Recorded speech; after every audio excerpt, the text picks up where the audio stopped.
హిందూపురంలో తెలుగుదేశాన్ని కొట్టడం ఇంతవరకు జరగల. అది 83 నుంచి ఈ రోజు వరకు కూడా. అక్కడ బాలయ్యని ఓడిస్తామంట ఎట్లాంటిదో, కుప్పంలో చంద్రబాబుని ఓడించడం ఇంతవరకు ఎవరికి సాధ్యం కాదు. అలా ఓడిపోతారు ఈ దఫా అన్నటువంటిది వైసీపీ నమ్మకం.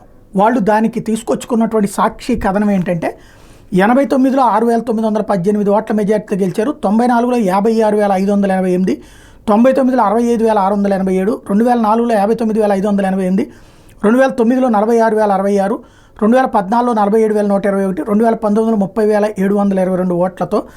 ఇప్పుడు చూస్తే 2019 స్థానిక సంస్థల ఎన్నికల లెక్క ప్రకారం చూస్తే కుప్పంలో కుప్పం, శాంతిపురం, రామకుప్పం, గూడుపల్లిలో 1,78,948 గాను వైసీపీకి 79,633 వస్తే టీడీపీకి 21,038 వచ్చినాయి.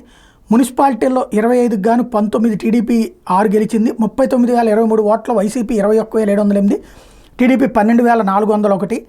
అలాగే కుప్పం నియోజకవర్గంలో మొత్తం పంచాయతీలు 89 అయితే వైసీపీ మద్దతుదారులు గెలిచింది 76, టీడీపీ మద్దతుదారులు గెలిచింది 13, మొత్తం ఎంపీటీసీలు 71, వైసీపీకి 68, టీడీపీకి 3 దక్కినాయి. జెడ్పీటీసీలు 4 వైసీపీనే గెలుచుకుంది. కాబట్టి గెలిచేస్తాం అన్నటువంటిది వీళ్ళు లెక్కలు చెప్పుకొస్తున్నారు.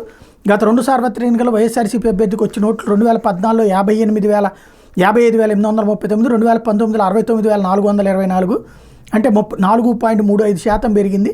దాంతోపాటు ఇప్పుడు లెక్క చూస్తే గెలుస్తామని. కానీ ఒక టెంపో క్రియేట్ అయినటువంటి సందర్భంలో ఏదైతే జగన్ని గద్దెదించేయాలి, జగన్ చంద్రబాబుని దెబ్బ కొడుతున్నాడు, చంద్రబాబుని జైల్లో పెట్టి వేధించాడు, ఏడిపించాడు అనేటువంటి ఫీలింగ్ ఖచ్చితంగా సొంత నియోజకవర్గంలో ఎక్కువ ఉంటుంది. కిందసారి జగన్ ఎందుకు భారీ మెజార్టీతో గెలిచాడు పార్లమెంట్ స్థానంలో కానీ అసెంబ్లీ స్థానంలో కానీ అంటే అక్కడ జగన్ని తొక్కేస్తున్నారు అన్నటువంటి ఫీలింగ్.